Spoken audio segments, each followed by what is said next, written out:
From Chicago studios, this is the Muslim News on Muslim Network TV. Assalamu alaikum, I'm Samana, Siddiqui. First, the headlines.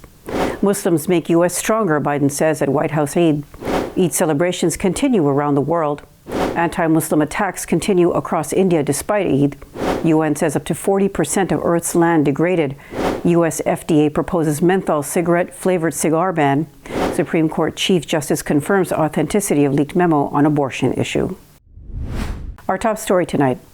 On Monday, President Joe Biden said Muslims make the nation stronger every day during the White House Eid reception. Biden also noted the scientists who invented the COVID-19 vaccine are Muslims. On Monday, Muslims across the country celebrated Eid al-Fitr in nearly 3,000 mosques nationwide. It was the first Eid al-Fitr celebration at the White House in 6 years since Donald Trump's presidency. The tradition began with President Bill Clinton, but was suspended by Trump. At the event, Biden took credit for nominating the first Muslim woman to the federal bench in January. Nusrat Chaudhry, currently the legal director of the American Civil Liberties Union of Illinois, is the nominee. In Kuala Lumpur, Malaysia, Muslims mark Eid al-Fitr with a 3-day celebration involving large family gatherings and prayers. In Cuenca, Ecuador, Muslims gathered to perform their Eid al-Fitr prayers at the Nur al-Islam Mosque on Monday. And in Rio de Janeiro, Brazil's Muslim community observed the feast day marking the end of Ramadan on Tuesday. Footage shows believers performing Eid prayers at Tijuya Mosque in Rio. In Kano, Nigerian Muslims marked Eid with a traditional parade involving hundreds of men riding colorfully decorated horses and camels. Video footage from the region on Tuesday shows parades of Hawan Salah and Hawan Doshe, a colorful display of culture accompanied by music. One of London's most popular tourist attractions, the London Eye, was lit up with a crescent moonlight display for Eid Monday. And lastly, in Indian-controlled Kashmir, Eid was a low-key affair since the government disallowed Friday congregational prayers at Srinagar's Grand Mosque. On Monday, Ukrainian Muslims gathered at the Islamic Cultural Center in the capital Kyiv to perform Eid al-Fitr prayers. Muslims represent only 2% of Ukraine's population, yet President Volodymyr Zelensky signed a decree adding Eid al-Fitr and Eid al-Adha to the nation's religious holidays 2 years ago. Meanwhile, in Moscow, there aren't enough mosques for Muslims to offer Eid prayers in. Most Eid prayers took place in the public areas. After a 6-year ban by the Chinese government, Eid prayers resumed at the historic Kaskar Eidgah Mosque following international pressure. China has kept an estimated 1 to 3 million Uyghur Muslims in the concentration camps it called re-education camps. The Chinese government did not allow Muslims to fast in the month of Ramadan. A newly released poster for the upcoming Disney Plus Marvel Cinematic Universe shows Ms. Marvel offering a greeting of Eid Mubarak. Ms. Marvel stars Iman Vellani as the titular superhero, a Pakistani-American high school student named Kamala Khan of Jersey City. The teenager will play the first Muslim superhero to headline a comic book series, and she will be the first Muslim character to lead an MCU project. Vellani's co-stars are Yasmin Fletcher, who plays her friend Nakia, Sagar Sheikh as her brother Amir, Zenobia Shroff as her mother Muniba Khan, and Mohan Kapoor as Yusuf Khan, Kamala's father. Muslims celebrated Eid al-Fitr on Monday, marking the end of Ramadan. Muslims were attacked in Jodhpur, the capital of the Indian state Rajasthan, a day after Eid al-Fitr celebrations. The Indian government has cut off internet service in the area and imposed a citywide curfew. In videos circulated on the internet, police can be seen beating Muslims while smoke is rising in the background. In the town of Ayodhya in the state of Uttar Pradesh, pork and torn pages of the Qur'an were strewn at 3 mosques. Police say members of a right-wing group called Hindu Yodha Sangathan were involved. Ayodhya is where the 500-year-old Babri Mosque was demolished by RSS BJP militia in December 1992. A Hindu temple is being built on that site under the patronage of Prime Minister Narendra Modi's government. On Saturday, the leader of the far-right Danish party Stram Kurs claimed to have burned another copy of the Qur'an. Rasmus Paludan announced on social media that he burned Islam's holy book in front of Raslet Mosque in Sweden's southern city of Jönköping. Swedish police rejected Paludan's application seeking permission to hold a burning demonstration on May 1st, coinciding with World Labor Day across Sweden.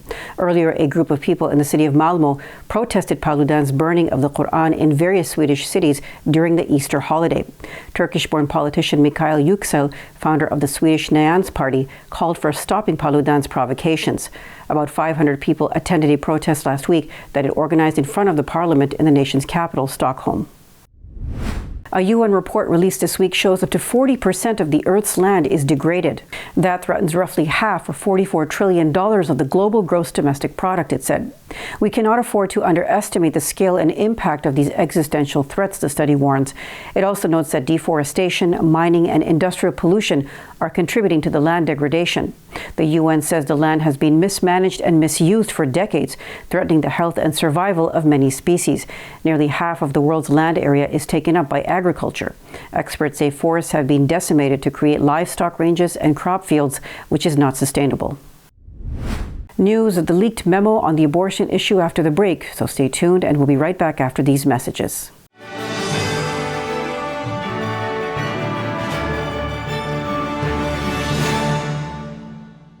If I could be you, and you could be me for just 1 hour.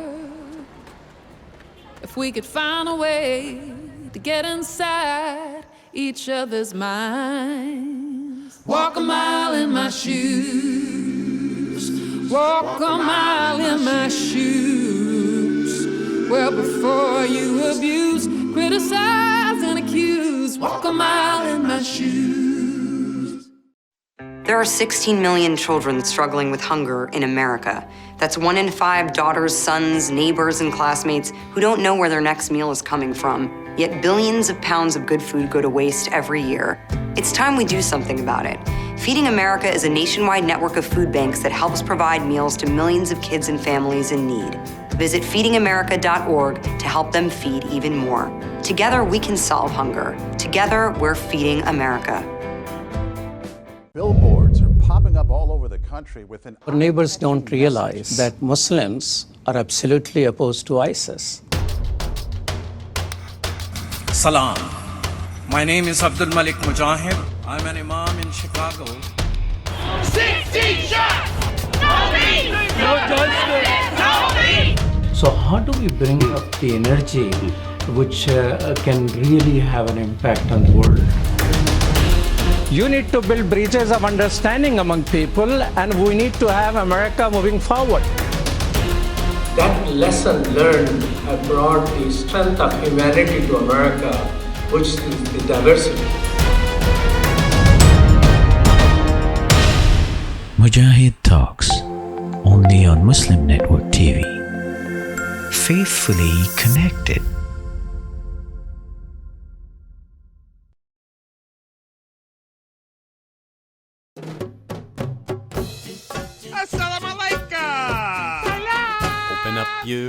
Assalamu alaikum everyone, it's your brother Zain Bika from South Africa. One of the first educational programs ever produced for Muslim children was the ever popular Adam's World series. The colorful and comical Muslim puppets stole the heart of a generation. Sound Vision will be releasing brand new episodes of Adam's World with the launch of a Adam's World app. Subscribers will enjoy new Adam's World episodes as they are released, as well as all the classic episodes of Adam's World. So visit adamsworldapp.com now to learn more, subscribe, and enjoy new adventures of Adam and his friends. And let's keep helping tomorrow's Muslims today. Assalamu alaikum. It's Adam's World. Believe me, there's a lot to see. Bismillah. Let's explore.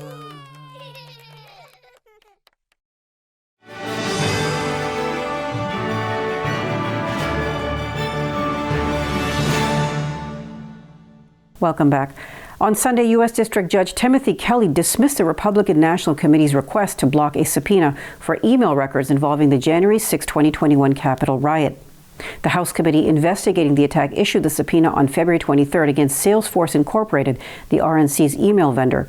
Kelly, who was appointed by former President Donald Trump, ruled the House Committee has proper authorization and demonstrated a need for the data on the fundraising emails. The RNC filed a motion in the U.S. District Court for the District of Columbia on March 9 to stop the subpoena. The group claims the subpoena was going overboard and unauthorized. The United States Food and Drug Administration has proposed a ban on the sale of menthol cigarettes and flavored cigars. Smoking remains the largest source of preventable disease and death in the U.S. Congress has given the FDA the authority to adopt tobacco product standards. It is one of the most powerful tools the agency has. Its actions could help significantly reduce youth initiation and increase the chances that current smokers quit, FDA Commissioner Robert Khalif said. Members of the public will have a chance to make their voices heard through the rulemaking process, he added. All flavor additives except menthol were banned in 2009. On Tuesday, American news media outlets published details of a leaked draft Supreme Court opinion in a pending case that could overturn Roe v. Wade. The landmark abortion law could be banned in numerous states across the country if the court's opinion is adopted. Supreme Court justices routinely circulate draft opinions internally as an essential part of the court's confidential deliberations. The leaked document has been authenticated. However, it does not represent a decision by the court or the final position of any justice on the issues. Chief Justice John Roberts Jr. said leaking the document was intended to undermine the integrity of our operations. It will not succeed. Coming up next after the break is our in-depth analysis segment, so stay tuned and we'll be right back after these messages.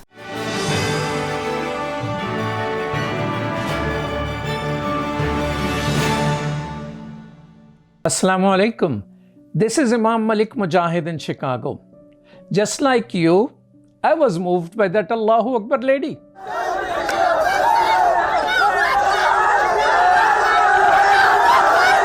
She stood her ground, fearful of none, for her hijab and for her education. Sisters and brothers, Indian Muslims are facing a genocide. India does not care for Muslim protesting, but it does care for the world opinion. Therefore, we must push the United Nations. The UN has a responsibility to protect. They must prevent genocide. Please sign this UN petition now. Get others to sign. It will help. Trust me, it will help.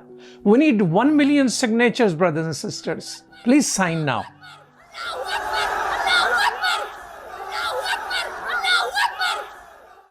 There are 16 million children struggling with hunger in America. That's 1 in 5 daughters, sons, neighbors, and classmates who don't know where their next meal is coming from. Yet billions of pounds of good food go to waste every year. It's time we do something about it. Feeding America is a nationwide network of food banks that helps provide meals to millions of kids and families in need. Visit feedingamerica.org to help them feed even more. Together, we can solve hunger. Together, we're feeding America.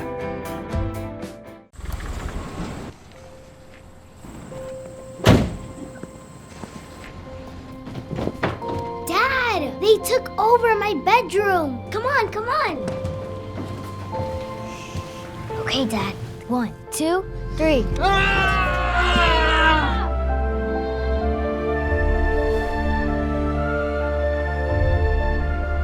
Dad!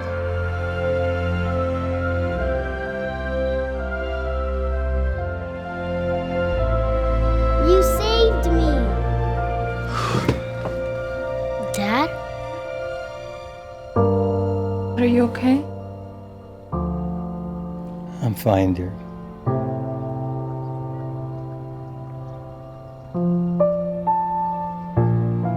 Your hero needs you now, and AARP is here to help. Find the care guides you need at aarp.org/caregiving. We are Justice for All.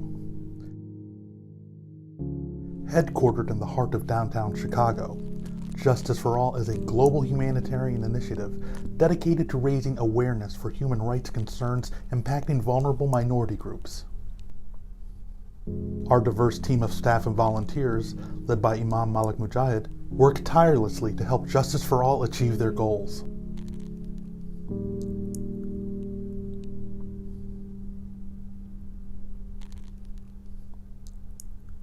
We promote policies that protect religious freedom, address the root causes of mass displacement, and recognize the plight of refugees and forced migrants. Together, we can continue to stand up for justice. Justice for all.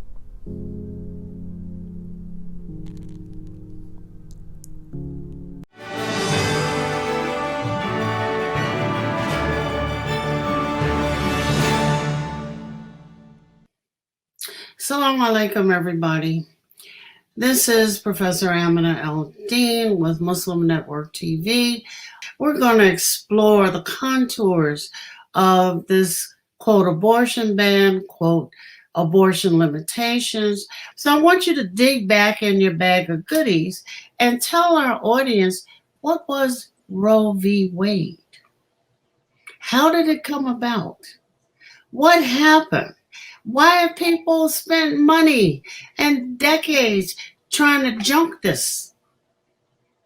Anybody can jump in. I already looked it up. So I teach constitutional law, so I'll jump in. Okay. So Roe versus Wade is a case that was brought before the U.S. Supreme Court in the 70s, based on the idea that a woman's decision-making over her body having to do with an abortion is an extension of the constitutional protection of privacy that was found to be part of the 14th Amendment. Under the word privacy is not in the 14th Amendment. It's not anywhere in the Constitution, but the concept of privacy was understood through a series of cases up until that point that was included in the concept of a fundamental right that the Constitution protects. It comes from the concept that there's some core fundamental rights that are encased in the idea of due process in our Constitution. And so that over a series of cases, the court decided that there's this concept of privacy. So for example, your decision of how to raise your children or to use contraception, these are all some of the earlier cases that led up to Roe versus Wade. So the claim in Roe versus Wade was that the decision to choose to have an abortion or not to have an abortion was also within that realm of privacy. It's a quite contested concept. Not everybody agrees that that idea exists in the 14th Amendment, but that so far is what the court has said. The cases since then that are challenging the principle of the fundamental right to choose are questioning whether or not that in fact is a constitutional protection that should override state law. And if I might add, I mean, during that time, before that time, abortions were not allowed. And I know when I was growing up, it was a terrible time for people who wanted abortions because you had to go to the back alley. Women, men can't have abortions yet. Yet. Go ahead. I just said it was a terrible time. It can impact men too. Anyway, but the point was it was a very bad social situation where many women had to go to back alley people to do abortions, and so many deaths and home remedies. Yeah. So all kinds of. It was a situation that needed a solution. Yeah, absolutely. So you got to think about this. Also, you have to look at the issue of termination of a person's pregnancy. Also has some religious connotations from early on. Is that as an issue of terminating pregnancy from a Christian perspective was always a problematic type of an issue. So that kind of was the Constitution not having a clear issue on privacy, and also that there were laws that you were able to terminate your pregnancy in certain states, but a lot of other states would not have those laws. So women didn't have these options nationally. And the Supreme Court decided to anchor its jurisprudence on a woman's right to terminate her pregnancy based on this privacy issue, where they then anchored it on viability. So the constitutional thing on privacy says even your privacy would go so far. It's not unconditional or without limits. So you go to this issue of Thurgood Marshall, for example, was one of the justices that was trying to push this viability as far out in number of weeks as possible, and had convinced the court to go up to 24 weeks as the benchmark of viability, where the privacy comes in is that you are able to terminate your pregnancy because that pregnancy is not viable, therefore within your privacy. But as Asifa knows as a constitutional lawyer, and as all of us have been looking around what's happening in the country, is that the basis of Roe v. Wade is very weak because the viability becomes an issue linked to science. A test tube baby is viable today. Yeah, whether you can hear it. Have an issue. So instead of banking on this privacy and on Roe v. Wade, my position and my argument, at least in recent few op-eds that I have written and have been advocating, is it's also a religious right protected an exercise, a free exercise under the First Amendment, because there is no unanimity amongst all religious and non-religious traditions on when does life start. For that reason, with this type of diversity in a religiously plural, culturally plural country, we cannot be pigeonholed into one conception of when life starts. That's why the Islamic law position on termination, with its diversity and with its sophistication and long tradition, can be an example to set forth that the viability is not viable position for termination, and that you should look at religious traditions. In fact, it turns out the religious traditions are more flexible and more accepting than the secular tradition of the Constitution that we hold sacred and supposed to protect all religious faiths. It's the Roe versus Wade fact pattern. Then there's the lots of other fact patterns that have happened since then, because what the reality is that as soon as Roe versus Wade happened, there was a large movement to try to do something about that, those who disagreed with the result. So there have been many different state laws that have done different ways that some would say is chipping away at Roe versus Wade. So you have to get your parents' permission. You have to get your husband's permission. It has to be within a medical facility with a licensed doctor. It has to be within all kinds of criteria that have state laws have tried to make it harder and harder to get an abortion. And all these cases have gone up before the Supreme Court. There's, various levels. What time period is the abortion happening? How far along is the pregnancy? Lots of different things. But what I think is important to see is what's the motivation of all of these laws? The motivation of all of these laws is not about the particular rights of the dad or anybody else. The motivation of all of these laws is coming from what Abid just said, is there is a particular position amongst a large population in the United States that comes from a very Christian understanding of what life is and when it begins. And there's a fundamental belief that they think that this is murder. They think that any kind of abortion at any time is killing a person. So I sympathize a little bit. If I believed that this is a choice between murder and a woman's right to choose, that's a very difficult question. Islamic law addresses the question of what point does Muslims believe that the soul is breathed into the fetus? And I'm very grateful that Islam does not put me in the position of having to choose between, hey, it's a life at conception, and then you have to choose about when a woman's right comes in. For Muslims, it happens at some point later than that. And Abid's written about the different schools of thought on when it comes in. But the Muslims do not universally believe that it's at the point of conception. So that leaves us a little flexibility. My point is, and this is elaborating on Abid's address there about the religious differences on this question. The United States is a place with multiple religious beliefs about a lot of things and non-religious beliefs about a lot of things. So in this latest case that is probably the reason for all the discussion today, there's a case right now before the Supreme Court out of Mississippi, where there is a very strong ban on all abortions, except I think in the life of the mother, after a certain time period, 15 weeks, I think it is. And the definition of life in the statute does refer to it as beginning at conception. And so there was a brief written by an interfaith coalition of women's rights groups from different Jewish, Muslim, etc. Well, the coalition that wrote it was a Jewish and a few Christian non-Orthodox Christian perspectives, but they asked a lot of other religious groups. And I'm a member, I'm interim executive director of Muslim Advocates. And we were asked to sign that brief. And we did. We signed the brief agreeing with this interfaith coalition saying the Mississippi abortion ban is a problem, not based on what we think abortion is legitimate or not, but it's a problem because the state is choosing to define pregnancy or life according to one particular religious belief. And that does not reflect the multiplicity of beliefs around the country.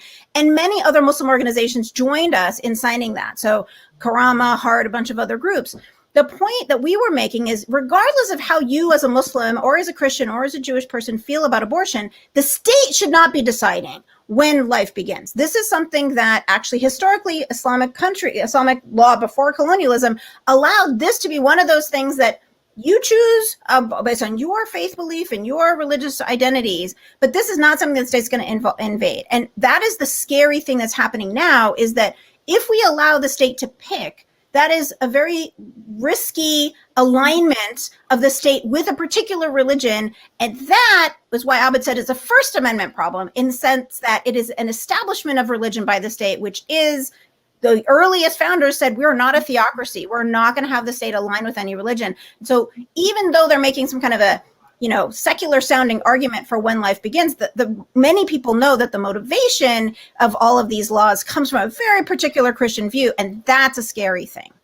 Basically, I feel that we do not need to publicly be behind either side of this argument. The Islamic view, to me, is kind of in the middle, and we should stick to it. We don't need to be cheering on the kind of pro-women, women have a right to their body, as if it's an absolute right. And we don't need to be on the side of the pro-life people, because as Sister Asifa said, their intentions are ultimately, and they make it very clear, to make abortions illegal across the board in all situations. And I would say I'm not going to stand with them also, because these are the same people who do not fund prenatal care, do not fund health care. So even if you had kind of a more liberal Islamic view of abortion, there's no way you could support it in this country without an accompanying, rules, budget, or whatever to help, especially these young women, go through this period and help them make a decision about their life. But, I really feel we should uphold the Islamic view. And of course, the Islamic, there is no one Islamic view. I mean, my God, abortion is one of those labyrinths, you go in and you get lost.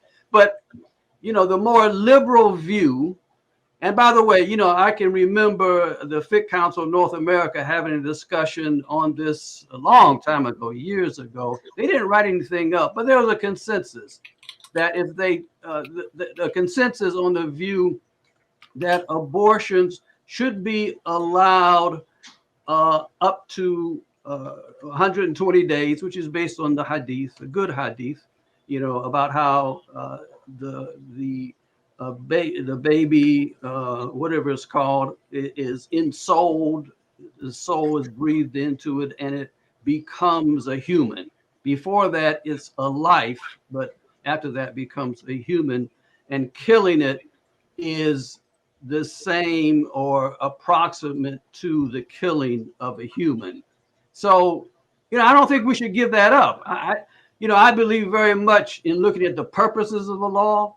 I believe very much in looking at how the law brings benefit, because the law is required to bring benefit to society. So I believe in all of that. And when I look at it, I think that the Islamic law, the liberal understanding of Islamic law, I think is founded on good principle, on good purpose, that are still very much relevant to today. I respectfully disagree with Brother Begbie on two grounds. Number one, I would not consider it a liberal view of abortion. Islamically, Islamically it's liberal. No, I would disagree. I would not even describe anything under Islamic law being something liberal or conservative.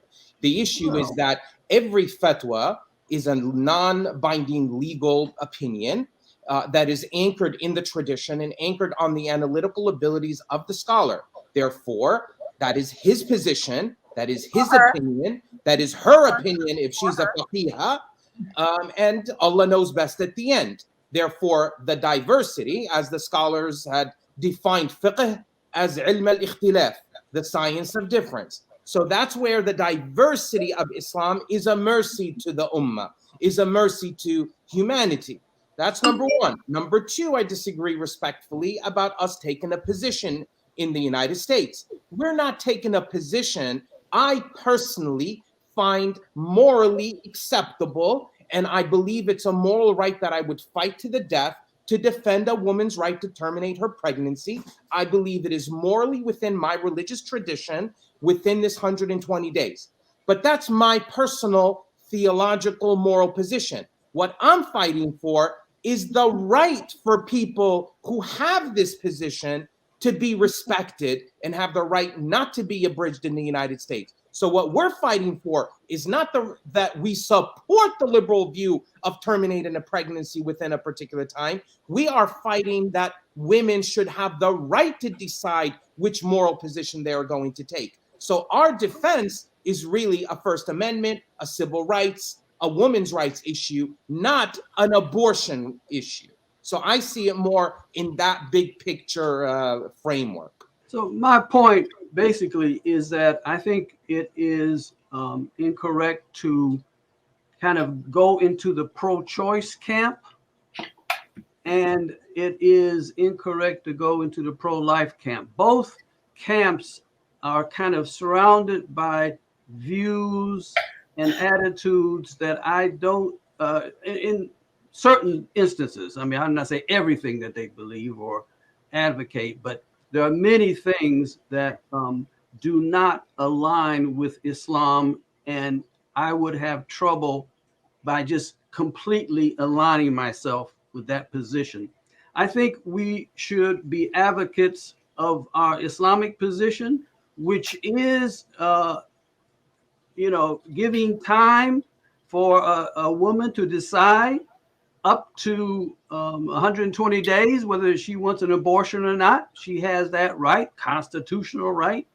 But after that, no, unless it's under certain circumstances like the health of the mother. I just don't think we should, kind of put our eggs in one camp or another, because I think they can lead down a road that is unacceptable. And I must say that other religious people who kind of have our view, a dislike for abortions in general, but have a social justice orientation, they are also not taking sides. I follow Sojourners, which is kind of an evangelical Christian group that emphasizes social justice and those issues, and they're not taking a position. And many of the progressive Catholics, are also kind of staying out of it. And I basically view, we could take a public stance and try to outline our view, but we're not at that point. And putting our, kind of weight on the pro-life, pro-choice group, I think is just incorrect.